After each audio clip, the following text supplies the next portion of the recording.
Hello students, welcome to the channel. और हम MCQ series के अंदर डे 7 पहुंच गए। देखते देखते 120 क्वेश्चंस हम कर चुके हैं, covering the chapter fundamentals, goodwill, change in profit sharing ratio, and we are going to continue with the chapter admission of a partner. Admission of a partner में क्वेश्चन नंबर 101 से लेकर 120 हमने सॉल्व किया।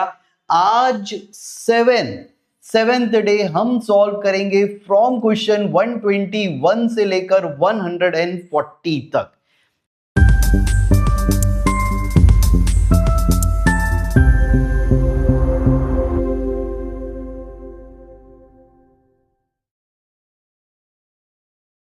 पहला क्वेश्चन आज का जो कि है 121, लिखा है Rohit and Mohit were partner sharing profits in the ratio of 2:1।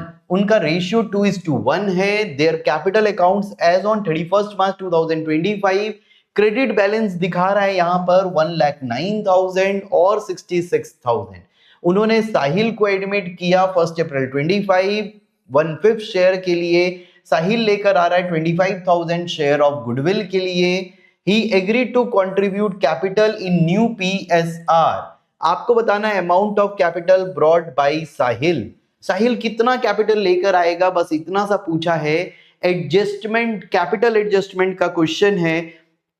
And capital adjustment के क्वेश्चन में थोड़ा सा ट्विस्ट है। इस क्वेश्चन में आप देखेंगे तो पहला रोहित का जो कैपिटल दिया है वो 109 दिया है और मोहित का जो दिया है वो 66,000।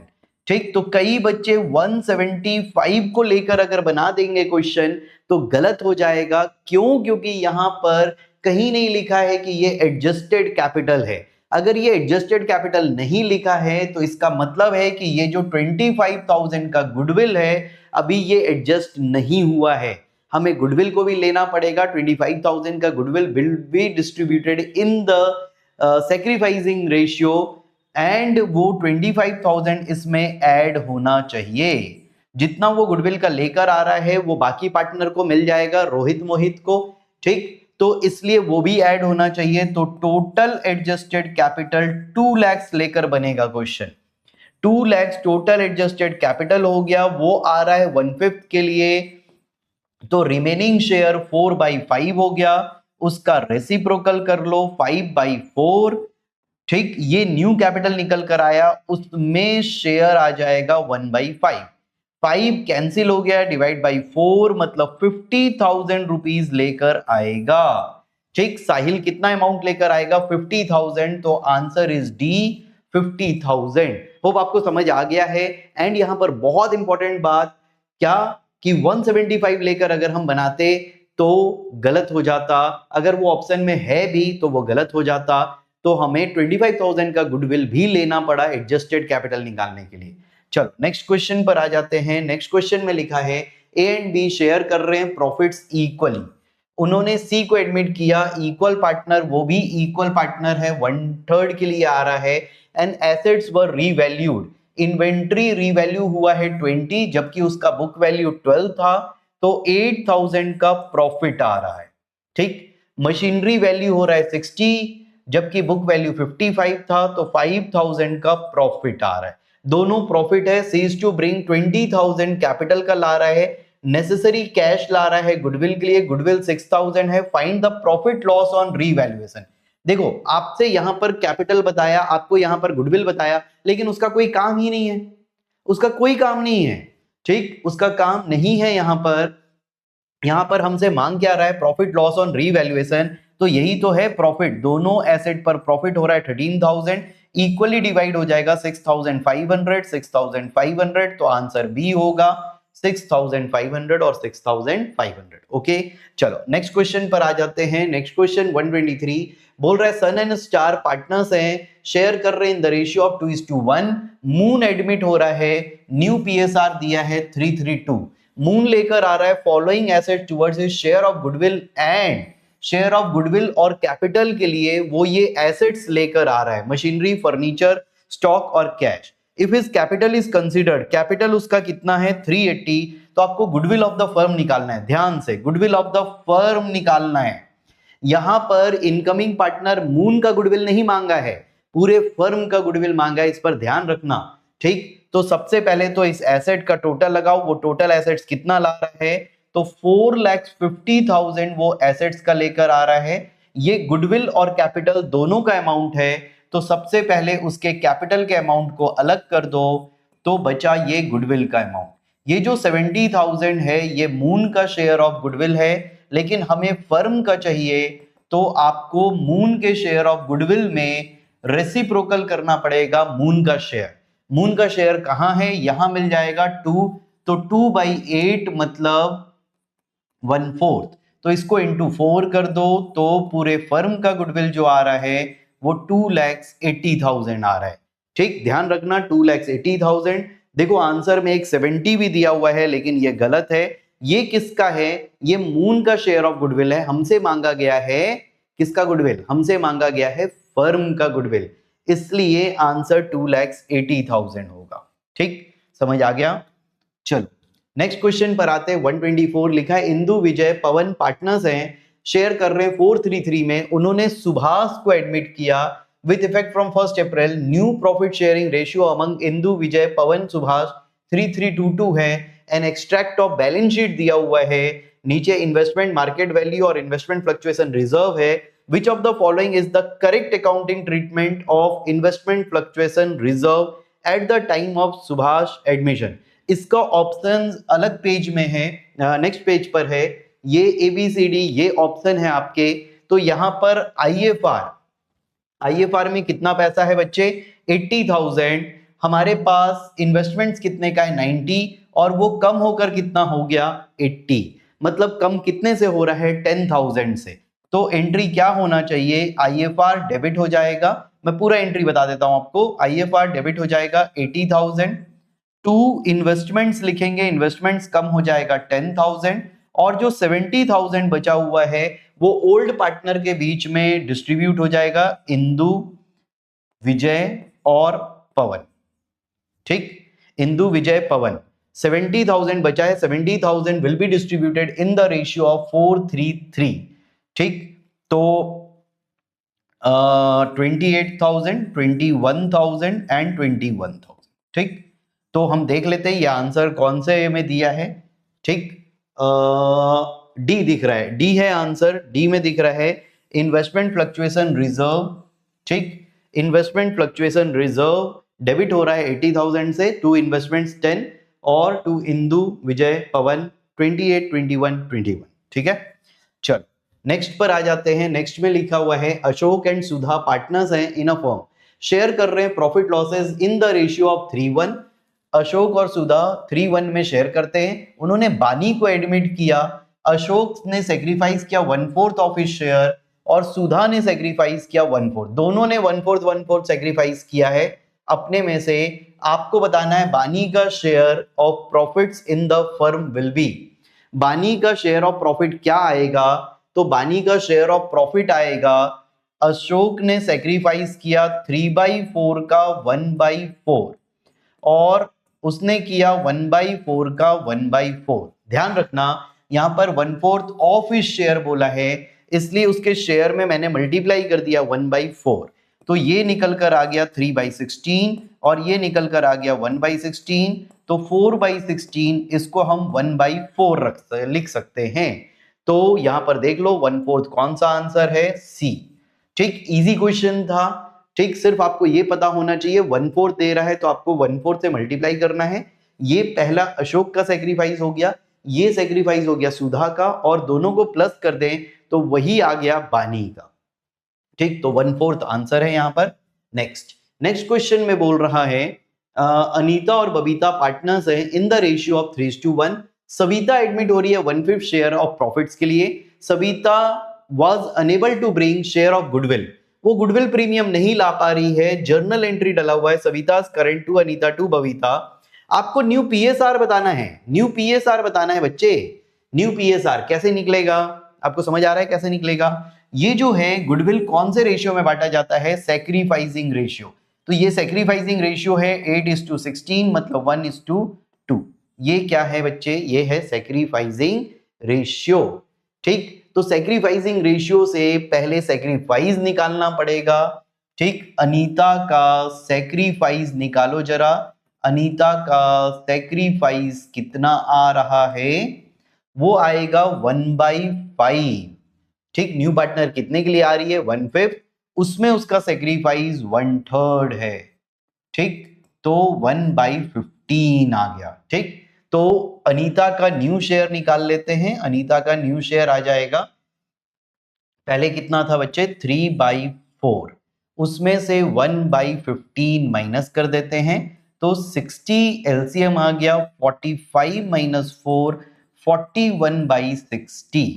तो यहां पर देखो 41 दिख रहा है, यस, ए में दिख रहा है 41। ठीक, अगर आप दूसरे का निकाल कर चेक करना चाहते हैं तो कर लो, जरूरत नहीं है। वैसे एक में ही 41 दिख रहा है तो मतलब यही होगा आंसर, फॉर श्योर यही होगा आंसर। ठीक, तो आगे बढ़ते हैं। नेक्स्ट में लिखा हुआ है राम एंड श्याम पार्टनर्स हैं, शेयर कर रहे हैं profit losses in the ratio of 3:2। उनका बैलेंस शीट शो कर रहा है बिल्डिंग कितने का है? 160। उन्होंने मोहन को एडमिट किया 1/4 शेयर के लिए। ठीक है, in additional information it is given that building is under valued by 20%। ऐसे क्वेश्चंस हम सॉल्व कर चुके हैं, अब गलती मत करना। शेयर ऑफ लॉस और gain on revaluation of Shyam is dash. Shyam का गेन लॉस मांग रहा है और current value of building shown in new balance sheet मांग रहा है। तो सबसे पहले मैं बिल्डिंग का न्यू वैल्यू आपको बता देता हूं। 1,60,000 जो है, 1,60,000 वो अंडर वैल्यूड बाई 20% है। मतलब ये कितने वैल्यू पर दिखाई दे रहा है? 80। 100 में से 20 कम हो गया तो ये अभी कौन से वैल्यू पर दिख रहा है? 80। हमको लेकर जाना है 100, तो मल्टीप्लाई 100 से करेंगे, ऐसे ही सिखाया मैंने आपको। 160 डिवाइड बाई 80 इंटू 100, तो ये 2 लाख रुपए हो गया। ठीक, बिल्डिंग का अमाउंट 2 लाख रुपए आना चाहिए, तो ये आंसर नहीं हो सकता, ये भी नहीं हो सकता, ये और ये हो सकता है। ठीक, अब इसका गेन से पता लग जाएगा। यहां पर बच्चे गलती कर सकते हैं, 160 में डायरेक्ट 20% अप्लाई कर दिए तो 192 आ जाएगा। देखो 192 भी ऑप्शन में है तो ये गलत हो जाएगा। लेकिन ठीक, अब 160 का वैल्यू बढ़कर 2 लाख हो गया तो 40,000 का प्रॉफिट है। क्या है? प्रॉफिट है 40,000। ठीक, अब उसमें किसका शेयर बोला है? श्याम। श्याम का शेयर क्या है? 2/5।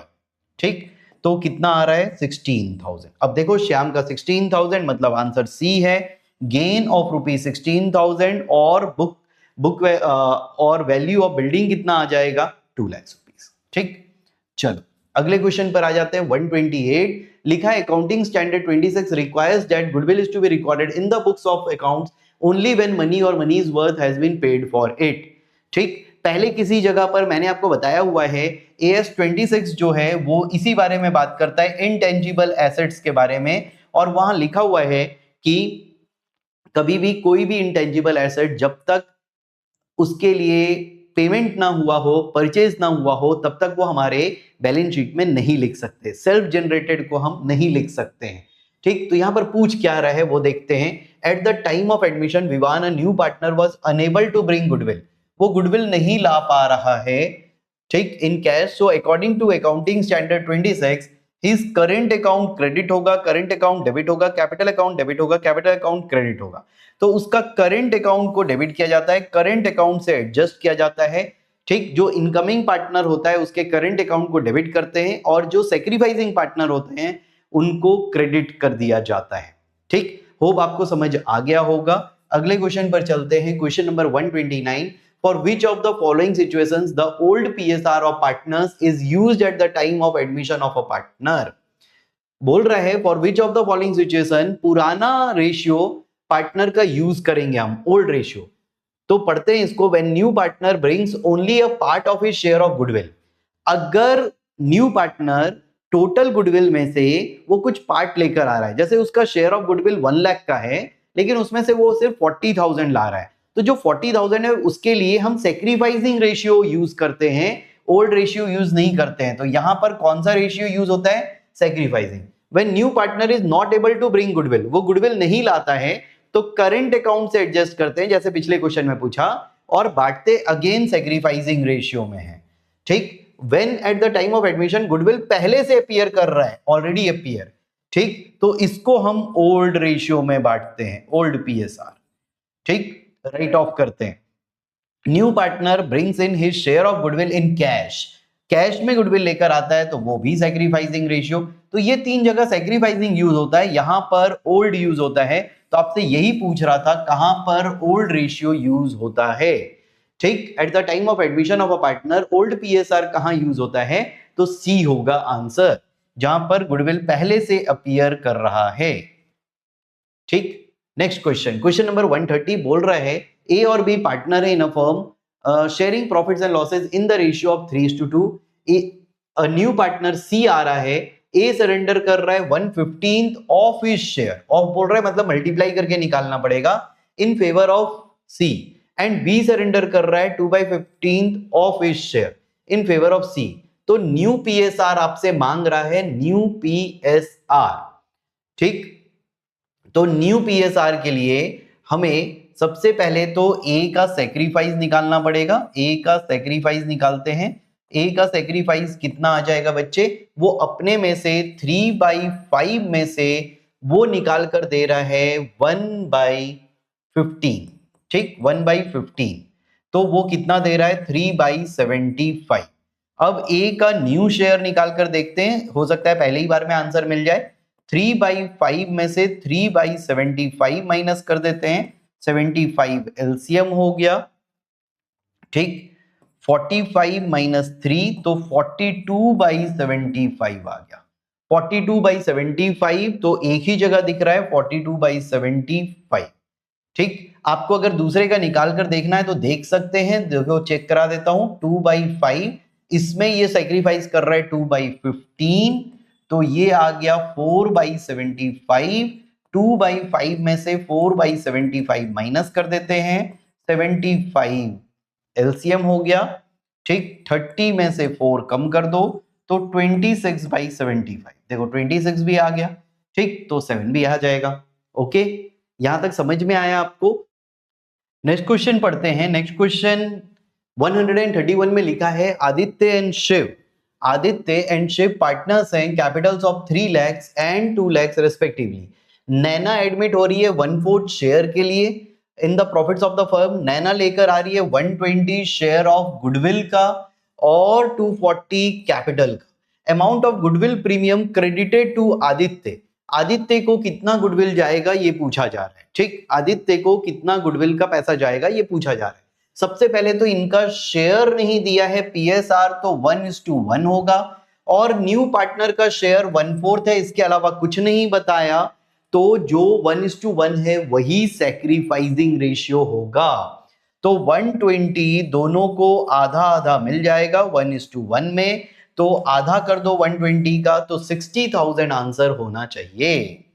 ओके, नेक्स्ट क्वेश्चन पर आते हैं। On admission of a partner a decrease in provision for doubtful debts will be dash, credited to revaluation, debited to revaluation, debited to capital, credited to cash. अगर decrease in doubtful debts है तो ये profit का part होता है, हमारे लिए फायदा हो रहा है, फायदा हो रहा है तो क्रेडिट करना चाहिए रीवैल्यूएशन अकाउंट में, तो क्रेडिटेड टू रीवैल्यूएशन अकाउंट होगा, ठीक, रीवैल्यूएशन अकाउंट में ये क्रेडिट हो जाएगा क्योंकि प्रॉफिट है। पी एंड क्यू पार्टनर्स हैं, शेयर कर रहे हैं 2:1 में, आर एडमिट हो रहा है, ठीक, on the terms that he will bring 40,000 rupees लेकर आएगा कैपिटल का फॉर 1/4 शेयर एंड पे करेगा 18,000 गुडविल का, half of which is to be withdrawn by P and Q. मतलब वो जो गुडविल का पैसा ला रहा है, पी एंड क्यू को क्रेडिट होने के बाद P and Q 50% amount withdraw कर लेंगे गुडविल का। प्रॉफिट ऑन रीवैल्यूएशन 12,000 दिया है और ओपनिंग कैपिटल दिया है पी का 80,000, क्यू का 60,000। आपको क्लोजिंग बैलेंसेस निकालना है, closing balances of the accounts will be. तो देखो P and Q old partner थे, आर न्यू पार्टनर है और वो 40,000 रुपीज कैपिटल का लेकर आ रहा है, तो आर का क्लोजिंग बैलेंस 40 होना चाहिए, मतलब ये 40 है, ये 40 है, ये नहीं है, ये नहीं है, तो आंसर ए या बी में से होगा, ठीक, ए या बी में से होना चाहिए आंसर। तो चेक कर लेते हैं, चलो ए का क्लोजिंग बैलेंस निकालते हैं। सबसे पहले ओपनिंग, ओपनिंग इसका 80,000 दिया हुआ है, ठीक, क्या क्या प्लस करोगे? सबसे पहले तो प्रॉफिट प्लस कर लो, रीवैल्यूएशन 12,000 का प्रॉफिट है रीवैल्यूएशन पर, और पी का शेयर है 2/3। ठीक, तो 12,000 इंटू 2/3 करेंगे तो 8,000 उसका शेयर निकल कर आता है। फिर गुडविल का पैसा उसे मिलेगा, गुडविल कितना है 18, तो 18,000 में भी 2/3। ठीक, तो ये 12,000 हो गया, और इसका आधा वो विड्रॉ कर लेगा, इसका आधा वो विड्रॉ कर लेगा 6,000, तो 94,000 उसका क्लोजिंग आ रहा है। कितना? 94, तो आंसर ए होना चाहिए 94, 67 और 40,000। ठीक, समझ आ गया? नेक्स्ट क्वेश्चन, क्वेश्चन में बोल रहा है अमन, अनमोल और पंकज पार्टनर्स हैं, शेयर कर रहे हैं 2:1 में। 31 मार्च उनका बैलेंस शीट शो कर रहा है स्टॉक दिखा रहा है 70,000। उन्होंने अमित को एडमिट किया, ऑन एडमिशन स्टॉक वैल्यू हुआ है 91 एंड इज टेकन बाय अनमोल। अनमोल एक पुराना पार्टनर है, वो इस स्टॉक को ले जा रहा है at this value, which of the following is correct? तो बोल क्या रहा है, 70 का स्टॉक था, इसे वैल्यू किया गया 91 और इस वैल्यू पर अनमोल ले जा रहा है। ठीक, तो क्या ट्रीटमेंट होना चाहिए? सबसे पहले रीवैल्यूएशन के क्रेडिट साइड स्टॉक आना चाहिए 21, क्योंकि ये प्रॉफिट है तो आएगा ही आएगा। ठीक, उसके बाद second treatment partners capital account में यहां पर स्टॉक लिखकर अनमोल में लिखेंगे, किसमें? अनमोल में, अनमोल को डेबिट कर देंगे 91 से। ठीक, ये ट्रीटमेंट होना चाहिए। ओके, तो पढ़ते हैं, no effect on revaluation, revaluation में कोई इफेक्ट नहीं, गलत, रीवैल्यूएशन में तो इफेक्ट आएगा। रीवैल्यूएशन अकाउंट क्रेडिटेड बाय 21, ये एकदम सही है। प्रॉफिट जो आ रहा है 21 वो डिस्ट्रीब्यूट होगा अमन, अनमोल, पंकज, ओल्ड पार्टनर्स हैं, ओल्ड रेशियो में, एकदम सही, ये सही दिख रहा है। अमित का कैपिटल डेबिट होगा 21, पढ़ना जरूर पूरा, ठीक, सिर्फ बी मत लिख देना। अमित का कैपिटल डेबिट हो रहा है 21, तो अमित तो न्यू पार्टनर है, अमित का कैपिटल क्यों डेबिट करेंगे? अमित का कैपिटल डेबिट करेंगे क्या? 21 से ये बढ़ रहा है, अमित को क्या मतलब है? ठीक, ये तो पुराना जो भी स्टॉक बढ़ रहा है इसका प्रॉफिट पुराने पार्टनर्स को मिलता है, अमित से कोई मतलब ही नहीं है, तो सी भी नहीं हो सकता, तो बोथ बी और सी भी नहीं हो सकता, तो आंसर बी होना चाहिए। ठीक है, बी ही है आंसर। ठीक, आपको समझ में आ गया? ओके, चलो, ट्रीटमेंट भी समझ आ गया होगा अच्छे से। ए एंड बी पार्टनर से शेयर कर रहे हैं 5-3, उन्होंने सी को एडमिट किया 3/10 शेयर के लिए। सी एक्वायर कर रहा है 1/5 फ्रॉम ए और 1/10 from B. New profit sharing ratio बताना है, न्यू प्रॉफिट शेयरिंग रेशियो बताना है। सी आ रहा है 3/10 के लिए, तो देखो आप यहां पर देखो तो यहां पर इसका 3/14 है, यहां देखो तो 6/12 है, मतलब हाफ। यहां देखो तो यहां 38/4280 है। ठीक, और यहां देखो तो 122840 है। ठीक, ये 3/10 है।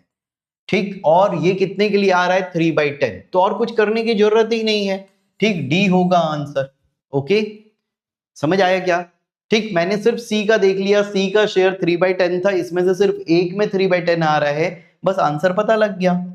चल नेक्स्ट 136, एलएमएन पार्टनर्स हैं, शेयर कर रहे हैं 631 में, उन्होंने ओ को एडमिट किया with effect from 1 April. New profit sharing ratio 3331 दिया हुआ है। उन्होंने डिसाइड किया कि रिकॉर्ड करेंगे effect of the following without affecting their book values. अरे ये तो हम पढ़ा करते थे change in profit sharing ratio में, यहां आ गया एडमिशन में, कोई बात नहीं। ठीक, आगे लिखा हुआ है by passing a single adjustment entry. General reserve दिया है, कंटीजेंसी रिजर्व दिया है, एडवर्टीजमेंट सस्पेंस दिया है और पीएनएल दिया है। अगर पीएनएल में कुछ ना बताए तो हमेशा इसका क्रेडिट बैलेंस लेना, ये क्रेडिट बैलेंस है मतलब प्रॉफिट है। क्या है बच्चे? प्रॉफिट। ठीक, फॉर दी अबव ट्रीटमेंट आपको बताना है इनमें से कौन सा सही है। ऑप्शन भी कुछ अजीब सा है, एक में एल है, एक में एन है, एक में एम है, एक में ओ है। अरे बाबा रे, ये तो फंसा दिया।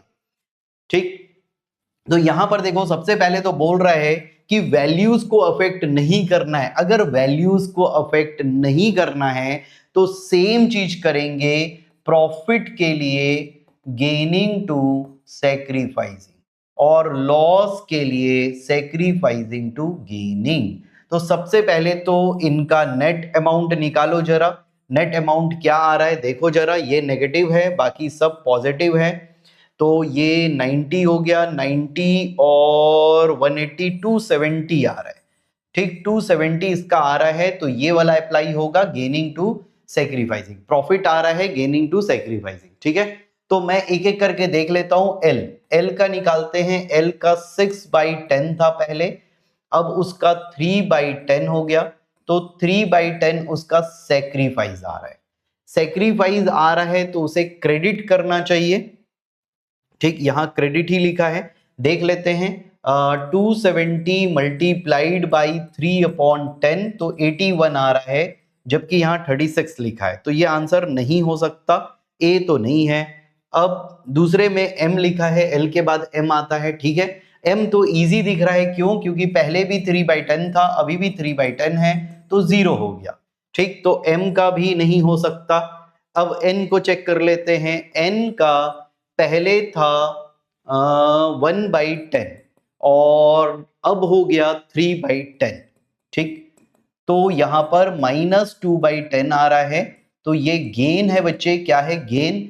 गेन है तो इसको क्या करेंगे? इसको हम डेबिट करेंगे।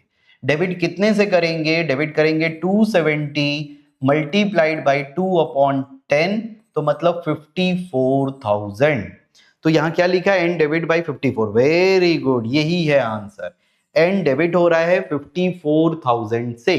ठीक, तो आपको समझ में आया, थोड़ा सा इसमें काम ज्यादा करना पड़ा। ठीक, नेट इफेक्ट जब भी बोले विदाउट चेंजिंग द वैल्यूज, तो हमेशा प्रॉफिट रिजर्व्स के लिए गेनिंग टू सेक्रीफाइसिंग करना और लॉसेस के लिए सेक्रीफाइसिंग टू गेनिंग। यहां नेट अमाउंट हमने निकाला 2,70,000 और फिर उसके बाद हमने एक एक करके सेक्रीफाइस गेन निकाला और उसमें पुट किया। ठीक, तो आंसर सी निकल कर आ रहा है। चलो 137, when a new partner brings his share of goodwill in cash, amount is debited to. फंसाने वाला क्वेश्चन है, ऐसे में हड़बड़ी में गलत हो जाता है। बोल रहे हैं share of goodwill in cash लेकर आ रहा है, तो आप एंट्री क्या डालते हैं? Cash account debit to premium for goodwill. Cash to premium for goodwill. समझ में आई बात? ठीक, तो किसको डेबिट कर रहे हैं? कैश, तो आंसर कैश होना चाहिए। सी आंसर है। पूछ रहा है किसको डेबिट कर रहे हैं, तो कैश।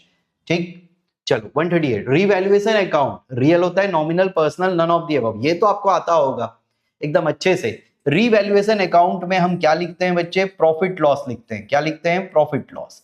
जब भी प्रॉफिट लॉस लिखाता है तो वो हमेशा नॉमिनल अकाउंट होता है। वो कौन सा होता है? नॉमिनल। प्रॉफिट लॉस का मतलब ही होता है नॉमिनल अकाउंट होता है। ठीक है, तो बी होगा आंसर। ठीक, okay, revaluation account nominal account होता है। चलिए आगे 139, P&Q पार्टनर्स है इन द रेशियो ऑफ 3:2। उन्होंने आर को एडमिट किया 1/5 शेयर के लिए। On the date of admission of R, balance sheet of P&Q show कर रहा है provision for doubtful debts 25,000। On admission bad debt is to be write off 25, मतलब provision 25 है। प्रोविजन कितने का है? 25,000। और बैड डेट आ रहा है, बैड डेट वो भी 25 है। ठीक है, तो what amount of bad debt to be debited to revaluation. Revaluation में कितना डेबिट करेंगे? तो ध्यान रखना, जो पहले से प्रोविजन होता है वही बैड डेट में कन्वर्ट होता है। प्रोविजन का मतलब होता है हम एस्टिमेट लगा रहे हैं कि इतना पैसा डूब सकता है, और बैड डेट मतलब डूब गया, तो प्रोविजन ही कन्वर्ट होता है बैड डेट में। और अमाउंट सेम होने के कारण सिर्फ नाम बदल जाएगा नए बैलेंस शीट में, प्रोविजन की जगह बैड डेट लिखेंगे, बट रीवैल्यूएशन में कुछ भी नहीं जाएगा। अगर ये अमाउंट कम होता तो क्रेडिट में डालते, अगर ये अमाउंट ज्यादा होता तो डेबिट में डालते, लेकिन अभी सेम अमाउंट है तो नहीं जाएगा, तो निल होगा आंसर।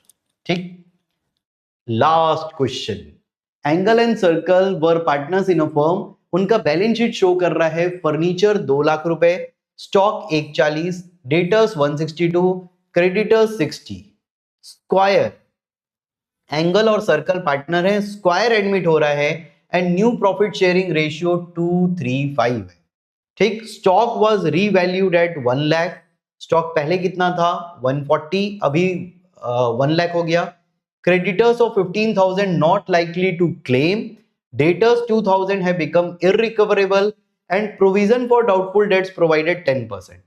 एंगल का share in loss on revaluation 30,000 आया है, तो रीवैल्यूड वैल्यू ऑफ फर्नीचर, ये है असली क्वेश्चन। ठीक, एकदम दिमाग घुमाने वाला क्वेश्चन। चलो, तो यहां पर हम बनाते हैं रीवैल्यूएशन अकाउंट।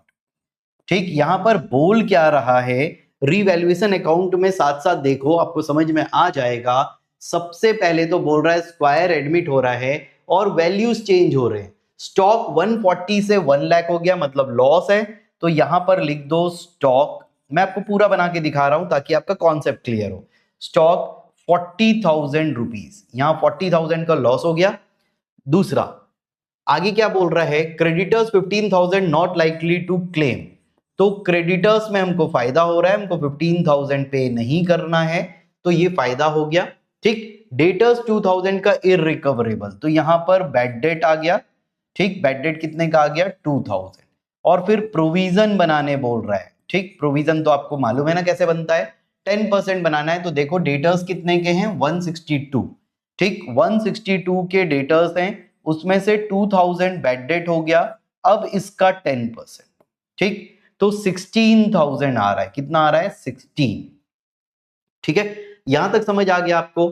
ठीक, फिर उसके बाद बोल रहा है एंगल का शेयर इन लॉस, ये समझना, एंगल का शेयर इन लॉस दिया हुआ है 30,000। तो मतलब यहां पर लॉस आ रहा है, लॉस एंगल और सर्कल, एंगल और सर्कल है ना, हाँ, एंगल का लॉस दिया है 30,000। ठीक है, एंगल का लॉस 30,000। अब देखो यहां पर इन दोनों का रेशियो नहीं दिया है, न्यू दिया है लेकिन ओल्ड नहीं दिया है, तो रेशियो 1:1 होना चाहिए। ठीक, क्या होना चाहिए, 1:1। पुराना रेशियो 1:1 लेंगे। अगर रेशियो नहीं दिया है तो मतलब अगर एंगल का 30,000 है तो सर्कल का भी सेम अमाउंट होना चाहिए लॉस का। यस, सर्कल का भी सेम अमाउंट 60,000 आ जाएगा। ठीक, 60,000 आ गया। ठीक, अब देखो हमने स्टॉक लिख दिया, बैड डेट लिख दिया, प्रोविजन लिख दिया, क्रेडिटर्स लिख दिया, लॉस दिया था एंगल का वो भी लिख दिए, और उससे हमने सर्कल का भी लॉस निकाल लिया, क्योंकि 1:1 है, जितना एंगल का लॉस होगा उतना ही सर्कल का भी लॉस होगा। तो 30,000 60,000 आ गया। अब जो डिफरेंस अमाउंट आएगा वही फर्नीचर का चेंज्ड वैल्यू होगा, मतलब या तो बढ़ा होगा या तो कम हुआ होगा। तो यहां पर 75,000 है और यहां पर 58। ठीक, तो 75,000 इधर टोटल लगाओ। इसका मतलब है कि फर्नीचर का वैल्यू कम हो रहा है, फर्नीचर का वैल्यू कम हो रहा है। कितने से कम हो रहा है, इसको माइनस करने पर 17,000 आ रहा है। कितना आ रहा है बच्चे, 17। अब आपसे पूछ रहा है रीवैल्यूड वैल्यू ऑफ फर्नीचर, मतलब न्यू बैलेंस शीट में फर्नीचर कितना लिखेंगे। तो पहले देखो फर्नीचर कितने में था, 2 लाख रुपए, 2 लाख का फर्नीचर और उसमें लॉस हो गया 17,000, तो न्यू वैल्यू निकल कर आएगा 1,83,000। कितना निकल कर आएगा बच्चे, 1,83,000। ठीक, तो क्या 183 दिख रहा है, यस, डी है आंसर 183। बहुत ही बेहतरीन क्वेश्चन जिसमें कॉन्सेप्ट क्लियर होता है, हमारा सोचने का हम सोचना सीखते हैं कि क्वेश्चंस को कैसे डील किया जाए। तो मैंने कुछ नहीं किया, जो जो दिया था मैंने रीवैल्यूएशन में पुट कर लिया और बैलेंसिंग फिगर मैंने फर्नीचर निकाल लिया, दैट्स इट। ठीक, तो यहां पर हमारा एडमिशन ऑफ अ पार्टनर भी खत्म होता है। नेक्स्ट डे हम स्टार्ट करेंगे retirement death of a partner. तो आपसे डे 8 में मिलते हैं।